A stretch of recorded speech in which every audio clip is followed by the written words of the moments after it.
তৃতীয় শ্রেণীর শিক্ষার্থী বন্ধুরা, আজ জ্যামিতি অধ্যায়ের কোণ শেখাবো। কোণ সম্পর্কে জানবো। কোণ দুইটি রেখার মিলিত বিন্দুতে যে আকৃতি তৈরি হয় তাকে কোণ বলে। এটা একটা কোণ, অর্থাৎ এই একটি রেখাংশ, এইটি রেখাংশ, এটা একটা বিন্দুতে মিলিত হয়েছে, এখানে কোণ উৎপন্ন হয়েছে। এটাকে বলা হয় শীর্ষবিন্দু। সমকোণ যে কোণের পরিমাপ 90 ডিগ্রি হয় তাকে সমকোণ বলে।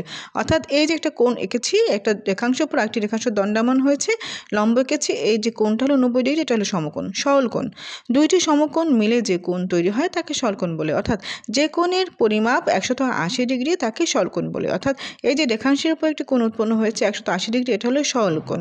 এটাকে দুই ভাগ করলে কি 90-90, অর্থাৎ দুইটা সমকোণ, এই দুইটি সমকোণ মিলেই সরলকোণ হয়েছে। সূক্ষ্মকোণ এক সমকোণের চেয়ে ছোট কোণকে সূক্ষ্মকোণ বলে।